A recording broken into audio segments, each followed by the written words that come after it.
Now this will blow your minds. This is the fastest supercomputer made by scientists, which costs 5,000 crore rupees. El Capitan, which is at least half a kilometer wide and can perform 2 quintillion calculations per second. This highly advanced computer will no longer be super fast because Google has made such a new computer chip that can perform 1 nonillion plus calculations faster than today's fastest supercomputers. 1 nonillion means a number with 30 zeros after it, for which today's most powerful supercomputers would take more than 500 trillion years. This new Google computer chip can do those calculations in just 5 minutes.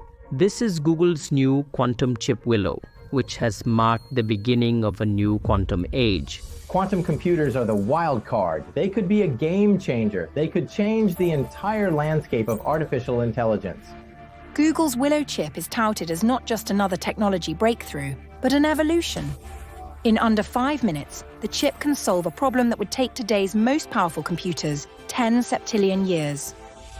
Until now, our existing computers were able to double their processing power in 3 to 4 years. But with the advent of these quantum computer chips, the entire game will change. Be it the complicated calculations that reveal the mystery of the universe, the alien life in the planets, the technology to fly at the speed of light, the concept of creating wormholes, the ability to understand the vast mysteries of the human body, and to end the diseases of humans forever.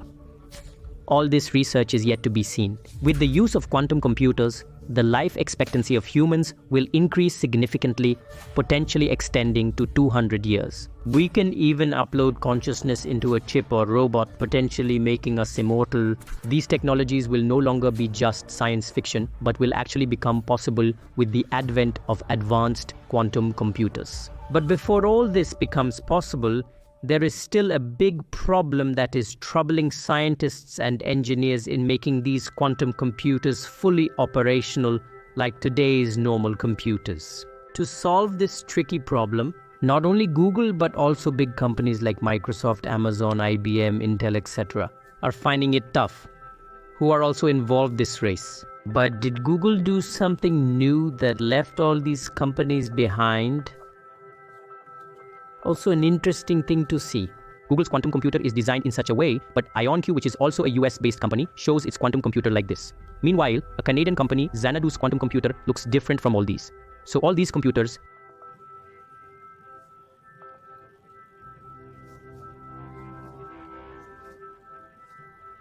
despite operating on similar principles and processing, why do they appear quite different? What is the difference in their technology? What is better and what is worse? And speaking of Google, what will Google do with this new quantum chip?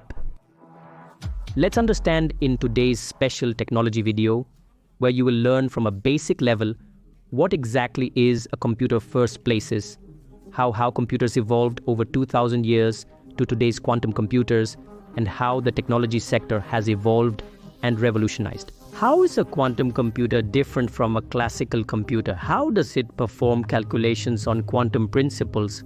How is this mysterious machine powerful, and what problems are scientists still facing for this advanced invention to reach our home? In the year 1900, some Greek divers were diving near the island of Antikythera and found a sunk ship on the seabed. This 2,000-year-old shipwreck was a discovery that was filled with wonders and mysteries. In this discovery, there was another hidden treasure. It was something that had puzzled scientists for decades. The discovery included a very ancient artifact, which looked something like this and seemed to be from a 2,000-year-old era and beyond. After conducting research for 50 years on it, when a scientist named Derek Price examined it using X-rays to find out exactly what was inside it, this picture came to light. He was surprised to see that it was not just any ordinary device, but it was a unique device which had at least 37 interlocking gears. Made of bronze and some other metal, it was smaller than a millimeter.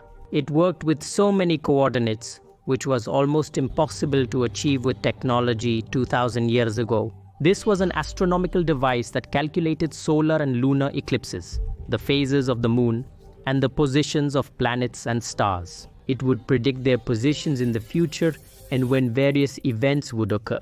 This ancient instrument was named the Antikythera mechanism, the oldest computer to ever exist on Earth. Now think about why this was finally called a computer. Computers look like this, don't they?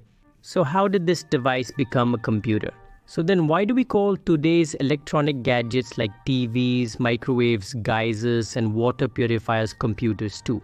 Well, for this, let's understand in short from ABCD what a computer actually is in the first place. Look, in simple terms, a computer means any device that computes or calculates and predicts the correct outcome. And in this way, even a simple calculator is a computer. The Antikythera mechanism was also codifying the movements of celestial bodies into the movement of machines using numbers from math during that time. The way modern computers today codify the principles of IT and electronics into operations using algorithms, similarly, the earliest computers codified principles into mechanical circuits instead of electronic ones. And according to many scientists, such advanced technology like the Antikythera mechanism did not appear again for many centuries. And then came a big milestone in the history of computers. In 1642, a 19-year-old French mathematician created a prototype of today's modern calculators and computers, which again functioned mechanically.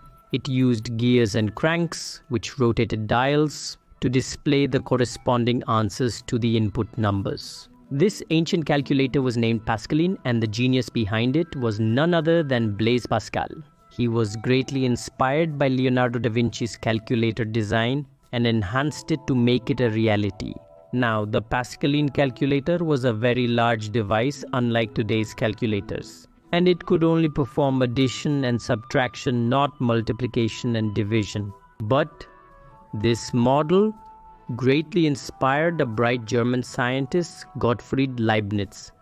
And he fixed it to create his own new model, which was named Step-Reckoner, which could perform 4 key math functions: addition, subtraction, multiplication, and division. Now, this calculator was quite advanced for its time, but it still couldn't perform many important math calculations, like, for example, calculating polynomial equations, which you remember from your childhood in algebra, where fx is a polynomial function, and finding the main answer is what we need to do.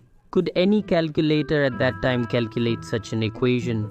Also, calculating logarithmic and trigonometric values of numbers was impossible for calculators at that time. And as you know, in the 19th century, the British became explorers and colonizers. For navigation, sailing, even engineering and banking, there was now a great need to perform advanced and fast calculations. And so, in this context, those people who used to create printed tables of math, who was now making these important tables?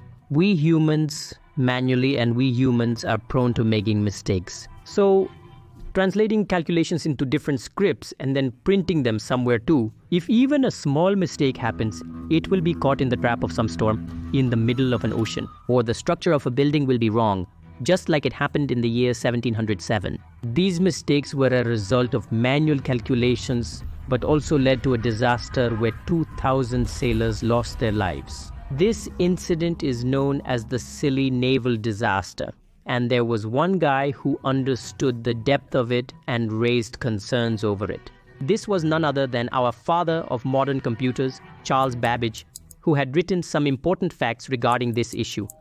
Babbage was obsessed with mathematics from a young age. Whether it was tables or even calculations, he had calculated them to such an extent that he predicted how many steps would a person walk in his lifetime. For this reason, Charles Babbage was considered a psychopath by many, because he often worked on many unconventional ideas. Babbage worked on subjects that lacked direct value at the time, such as computer technology and advanced theories we now understand through his work. From Nikola Tesla and Isaac Newton to modern visionaries like Steve Jobs and Elon Musk, everyone thought of them as maniacs, because they are developing technology for the next 10 to 50 years, not just for today. Like today, all prominent innovators are working on which subjects? Artificial intelligence, machine learning, robotics, data science, cybersecurity, IoT, blockchain are all new age skills that are highly in demand in the market today and in the future. And exactly for this reason, these are also well-paid skills today, with salaries going up to 17 lakhs per annum. Top MNCs like Google, Amazon, and Infosys are constantly hiring for such profiles. But unfortunately, one thing that bothers me the most about India is that here children are compartmentalized. There will be very few limited colleges that will give you the opportunity to learn some new age skills along with your conventional subjects. But Lovely Professional University in Punjab has completely revolutionized education for its students. Lovely Professional University has designed such a unique system in which they have seamlessly integrated all these future-proof skills into the students' curriculum to prepare children for the modern world's challenges from the start. And of course, a major role in this is played by practical experience, because no matter how much theory you study, when you finally enter the real world, there is a difference in understanding between theory and practical. Lovely Professional University offers work-integrated programs to bridge this gap, where students get the opportunity from their second semester itself to participate in internships or live projects with several global giant companies like Quantify, Calvium, and Google Cloud, so that they don't just become a part of the rat race with a degree just for the sake of it, but after graduation they have real-world industry-level exposure. Plus, regular sessions are conducted here by national and global industry leaders, so that students get direct mentorship from brilliant minds in diverse fields. As a result, conventional engineering colleges continue to teach an outdated syllabus even today. Lovely Professional University regularly updates its curriculum so that students stay updated with the latest technologies and market trends. Lovely Professional University conducts several national and international level hackathons and coding challenges so that students can globally showcase their talent. And plus, here, students can also achieve globally recognized certificates during their graduation tenure by working on several industry project-based evaluations. And what I personally found to be the most unique offering is their extremely startup-friendly environment, where students are provided with seed funding up to several lakh rupees to transform their brilliant ideas into successful ventures, which definitely gives a major boost to their career. And if we talk about placements, like how a student reaches in their final year of graduation, at Lovely Professional University, over 2,000 companies, including Google, Microsoft, Amazon, and Samsung, conduct job placement drives on campus. And Lovely Professional University makes sure that each of their graduates leaves the campus with a job. In fact, in 2023, Lovely Professional University set a new record by placing 90% of its students, with the highest package being 3 crore rupees. And all work and no play definitely makes Jack a dull boy. Lovely Professional University offers students extracurricular growth alongside academic excellence, with world-class facilities like Google Labs, IMAX Studios, advanced software labs, smart classrooms, an Olympic-sized pool, shooting ranges, library, gym, and more. Perhaps this is why Olympic gold medalist Neeraj Chopra and bronze medalist Lovlina Borgohain are alumni of Lovely Professional University. So if you also want to pursue a tech-savvy emerging skill which is in high demand in the modern market, consider checking out Lovely Professional University. Let's come back to our main topic. He informed the government in figures that every few months, the government is losing at least 2 to 3 million pounds because of such outdated manually printed math tables and pitching the solution to this problem. He introduced his revolutionary computer model, the difference engine, which later became the inspiration for modern computing. The difference engine was their first computer model, which could solve polynomial equations easily and print their values in real time. And it could also calculate logarithmic and trigonometric values. But his computer could perform complicated mathematics. But it wasn't programmable, unlike today's computer. I mean, his computer was such that whatever input number you enter, its output answer would come out immediately. You couldn't teach the computer new knowledge or language through codes. So the computer couldn't process input in a new way and couldn't solve new types of problems. Today we can't even imagine computers without programming, and this very thought gave birth to his most sophisticated model design of that time, the analytical engine, which was the world's first programmable computer concept. The concept was so ahead of time that it couldn't be made. Lack of funding was the reason. If it had been completed, it would have been 30 feet long and 10 feet wide at that time. It would have been like a proper modern computer, running not on electricity but on steam. Now, the interesting thing is how codes were written at that time and how they were fed into the computer using punch cards. Well, these punch cards were manually designed. These were the world's first computer programming codes, which created the computer's algorithm or fed instructions on what output to give for what input. Charles Babbage's student, Ada Lovelace, who was very good at math, she wrote the world's first algorithm for the world's first computer, the analytical engine, in which she fed the steps to calculate Bernoulli's number series. And this is how, as you can imagine, the beginning of computer automation took place. Programmability was introduced, and the concept of memory storage and ALU, or arithmetic logic unit, was initiated. Even though these computers were already programmable, but even now, mostly they were mechanical. And if something is still mechanical, then human effort is still involved. Plus, usually mechanical things remain slow. In the process, many parts are involved and they take up a lot of space as well. And for this, if we want to make advanced computers in the future, we will have to think beyond these mechanical computers. How can any such fundamental force be leveraged which can process information and more efficiently? And what is that fundamental force after all? Well, this answer was from Thomas Edison. Thomas Edison, who is credited the birth of electrical bulbs. But very few people know that these very bulbs played a big role in the making of modern computers. And the fun part is, even he didn't know about it. Now watch the fun. In 1883, Thomas Edison was researching his electric bulbs to see why bulbs fail after some time. Then he saw an interesting thing. He saw that one side of the surface of their bulbs was being coated with a brown-colored layer on one side of the glass area over time. But why? Because inside the bulb there's nothing, just the tungsten filament that lights up, and that too in a vacuum. Then they inserted a metal plate inside the vacuum-sealed glass, which is usually negatively charged and is called an anode. Now something very interesting happened as they applied a positive voltage to that metal plate and turned the bulb on. Electrons, which are negatively charged. That positive voltage caused the electrons to be attracted to the plate and a current started to flow. But when they applied a negative voltage to that plate, no current was produced. Now what exactly was this current? Why was it being created? Edison himself did not know this fact. And therefore, he named this current as the mystery current and patented it, thinking that if something could be done with this current in the future, we would have the rights. And Edison's prediction was spot on.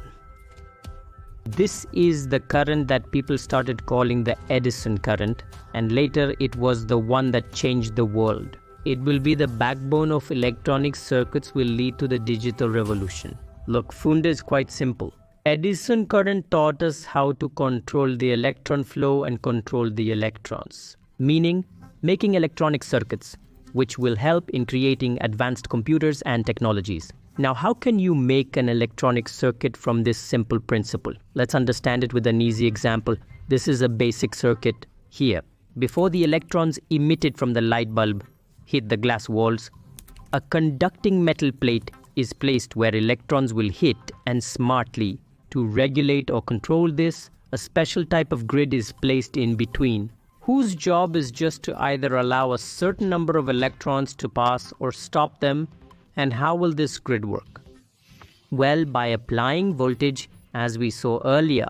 Positive voltage will attract electrons and allow them to flow, while negative voltage will slow them down or stop them depending on how much voltage is applied. This simple circuit is called a vacuum tube, and for this, you will be surprised to know that the first large electronic computers actually operated like a light bulb. They were as large as a room. Like this 80 feet wide, 8 feet long electronic numerical integrator and computer, first programmable general use computer, when it was running, it seemed like someone had lit thousands of bulbs together. Imagine the level of heat engineers used to jokingly say that they didn't even need the heaters during winters. Even in our old cathode ray tube TVs, these vacuum tubes were used, and that's why they used to heat up, remember? And this technology continued for many years. We saw a lot of progress being done during this period. Communication technology like telephones and radios used these circuits for signal amplification. This allowed for loud and clear signals, and by turning the flow of electrons on and off, it could convert this into the binary language of ones and zeros, which is the language used by computers and electronic equipment to process codes and generate the desired output. Now, our computers had shifted to electronic codes. It didn't need punch cards anymore, but still, computer operators had to stay with the computers for hours. Why, do you know? Because every day 40 to 50 bulbs would heat up and blast, and they had to replace them frequently. And that's why scientists thought that the bigger computers were actually not practical. They take more resources, consume more energy, and produce more heat output, which can also lead to more errors. How will it be if we fit the exact same technology, the exact same mechanism into a much smaller circuit? In 1947, in our year of independence, three brilliant scientists, John Bardeen, Walter Brattain, and William Shockley, conducted a very successful experiment in Bell Labs. They demonstrated how to control the flow of electrons with a small piece of semiconductor. This experiment paved the way for the end of vacuum tubes, when the flow of electrons can be controlled with an object as small as a grain of rice. So, is it necessary to use the big bulbs or this small piece of material, a semiconductor material, which will soon be replaced with an efficient and more affordable material to use, silicon, which is used in our phones and computers today? These transistors were faster, consumed less power, and were much smaller in size. And this is how the Silicon Age began. That time, California's Valley of Heart's Delight, why was it named Silicon Valley? We consider Silicon Valley as the hub of tech and software companies today, but it started with tech companies making computer hardware in this place. Stanford and other universities started providing land leases to innovative companies like HP and students here. Here, companies like IBM, Honeywell, Fairchild Semiconductors developed computer tech, which later led to the creation of Intel and AMD. They had started arriving here by the 1950s. This area was becoming a hub for tech and silicon semiconductors, and that's why it was named Silicon Valley, but advancement in computer tech didn't stop here, it went up another level. It is said that earlier vacuum tubes had to be connected with wires, and that's why computers looked all wiry. The same problem happened with early semiconductors too. Those small semiconductors also had to be connected in computers through wires. Due to this, the computer's size was reduced by only 30–40%. And then in 1958, a very big development happened. Jack Kilby of Texas Instruments invented the concept of integrated circuits known as IC. These are what you see today in motherboards, RAMs, solid-state drives, where many small semiconductors are attached on a single circuit board. This was the technology that Jack invented. And after this, the way computer technology powered with new silicon transistors took off was remarkable. Computers became smaller, energy efficient, and had fewer parts. These developments made the computer, which once cost $7 million, available for just a few lakh rupees. Plus, computers were made portable. But if you think that personal computers had become compact, you are wrong, because personal computers were still as big as a mini fridge. Do you know why? Well, because the use of microprocessors was yet to come. Intel finally introduced them in the 1970s. Wasn't it a beautiful concept that you could fit an entire computer's circuit into a small handheld device? This was the power of microprocessors, which Intel demonstrated to the world by releasing its very first 4004 or 4004 microprocessor. This small microprocessor contains the integrated circuit of an entire computer. Electrons are essential for controlling switches, arithmetic logical units, integrated memory, and much more.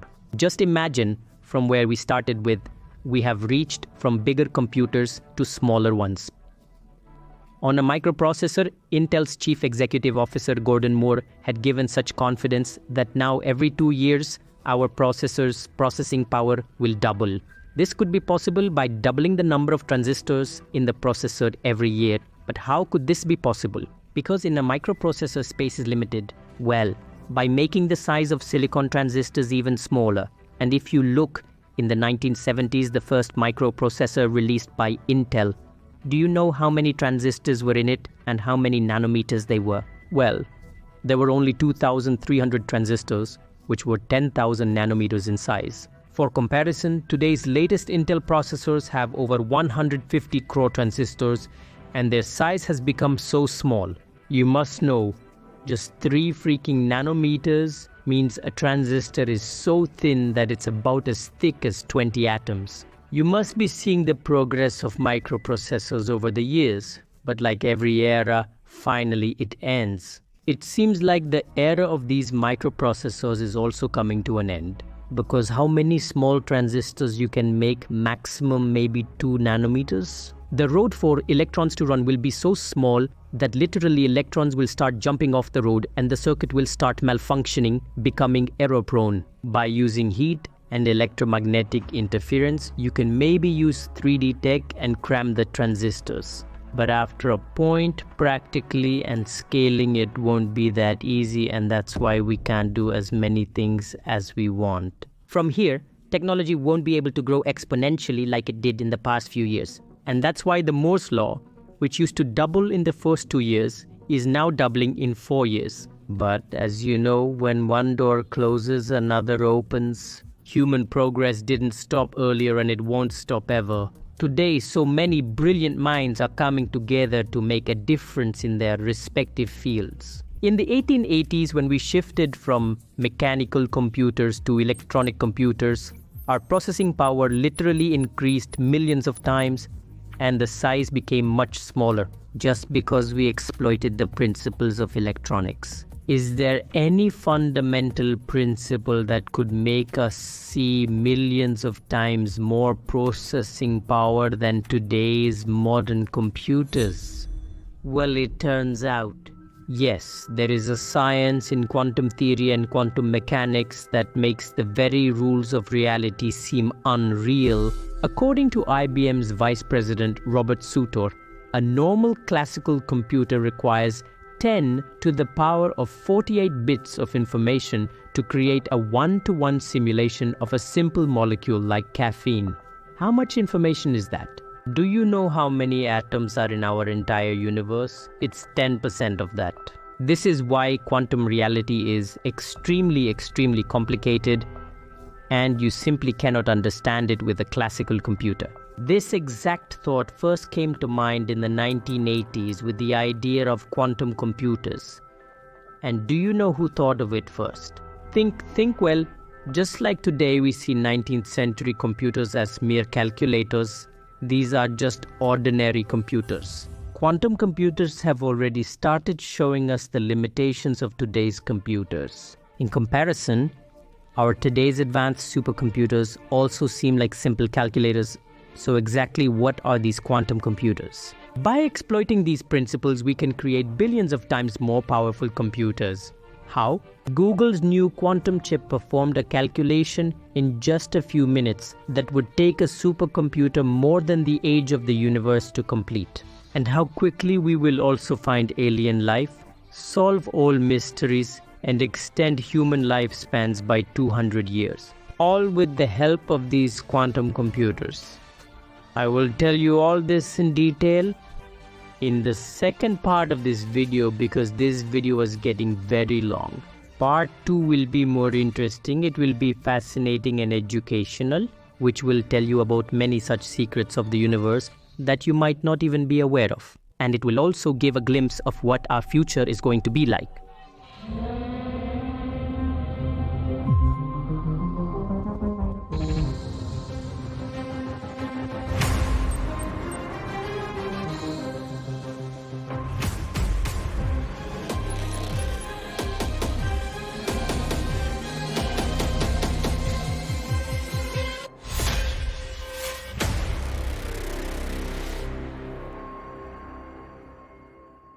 So, if you are a true science fan, you can't miss this episode of Quantum Computers at all.